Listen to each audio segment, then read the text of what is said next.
আসসালামু আলাইকুম। বাড়িতে কেউ আছেন নাকি? ওয়ালাইকুম আসসালাম। কিছু বলছেন? আমরা মেহেরপুর মহিলা মাদ্রাসা থেকে এসেছি কিছু আদায়ের জন্য। ঠিক আছে। ওগো শুনছো, এ দেখো আদায়ের জন্য লোক এসছে। আপনারা কোন মাদ্রাসা থেকে এসেছেন? আমরা মেহেরপুর মহিলা মাদ্রাসা থেকে এসেছি। আপনাদের দোয়ায় মাদ্রাসায় অনেক ছাত্রী হয়েছে, তাই তাদের খাওয়া দাওয়ার জন্য আপনার কাছে ছোট্ট একটা দাবি, কুইন্টাল অষ্টেক চাল দিলেই হবে। চাল নাই দেবো ঠিক আছে, কিন্তু দিন চারে কাকাই তো ওই মাদ্রাসা থেকে আমার কাছে আদায় করে নিয়ে গেল। হ্যাঁ, ওরা কি বলছিল, আপনি বলে কিছু টাকা দিয়েছেন, ওই টাকা এত বড় মাদ্রাসা চলে, তাই আপনার কাছে আবার আসনু একটু দাবিলি। কি আমি 50 বছর সেমেন্টের দাম দিয়েছি, তাও বলছো অল্প কিছু? এই তোমার সেক্রেটারি এক্ষুনি ফোন লাগাও, আমি তার সাথে কথা বলবো। তাহলে দাঁড়িয়ে আছো যে, ফোন লাগাতে বলছি নি? ভাই, সেক্রেটারি নাম্বার নাই। কি যে মাদ্রাসার আদায় করো সেই মাদ্রাসা সেক্রেটারির নাম্বার নাই মানে? এই এখানে বাদরামো করছি, ধর্মের নামে মিথ্যা কথা বলি টাকা আদায় করো না, তোদের কাছে মেরে ফেলবো। মারেন ভাই, মারেন না, আমরা রোজে আছি তো। ও কি বলতে কি বলে ফেলছে। বুঝে আসি না, যা বেচি গালি। এই তোদের মতন চিটাতে লেগে সঠিক লোক আদায় করতে সে আদায় পাই না। আজ তোদেরকে ছেড়ে দিলে শুধু রমজান মাস বলি, এরপরে যদি এরকম কাজ করিস না, তোদের কপালে খুব কষ্ট আছে। বেড়া বাড়ি থেকে।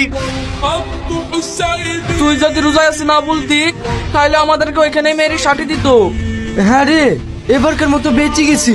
এই রোজা মাসে আর আদায় করতে যাব না। যেখানে যাচ্ছি সেখানে ধরা পড়ে যাচ্ছি। ঠিক আছে ভাই, সব বাড়ি চ, ঈদের পরে অনেক দূর আদায় করতে যাবো। ওগো খালি হাতে আসতো যে, আমি রোজায় আছি। বাজার থেকে দুটো হাতে করে ফলটা লেসতে হয় না? তুই আজকে চাইল পানি দিয়ে ইফতার খোল, আমি রাজাইদের বাড়িকে ইফতার করবো।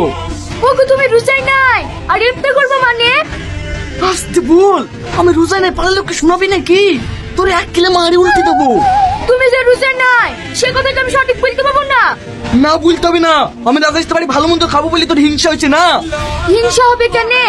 হিংসা যদি না হয় চুপচাপ বাগান থেকে একটা বড় দাতন কেটে নিয়ে আয়। ভাই একটা কথা বলবো, কিছু মনে করবে না? মনে করবো কেন, কি বলবা বলো ভাই। তুমি যা দিয়ে ইফতার দিছো, এতে কোনোদিন ইফতার হয়? কিসমিস নাই, কাজু বাদাম নাই, ফুটি নাই, শুধু খেজুরের তরমুজ কেটে থুই দিছো। কি করব ভাই, আল্লাহ তাআলা যা জুটিছে তাই দিয়েছি, এই আল্লাহ তাআলা কবুল করবে। সাথে পানি দিলেও তো কবুল করবে, আর তার মধ্যে পড়ে তোমার লাভ হবে, আমাদের কি লাভ হবে? আমরা যে তোমাকে রোজাটা দিছি, আমাদেরও তো ইচ্ছা আছে ভালো মন্দ খাওয়ার। ভাই তোমারও দোষ আছে, ভালো মন্দ খেতে দিতে পারবে না তো ইফতার দাও কেন? এই বেশি মারামারি হয়েছে, তুই কি কাছে আমি জানিনি। চাচিস তুই ভদ্রভাবে খাবি, নালে গায়ে ধাক্কা দিবে করবো। এই বিষ্ণু রেগে গেছে, যা দিছে চুপচাপ খা, বেশি কথা বলিস নি। ঠিক আছে।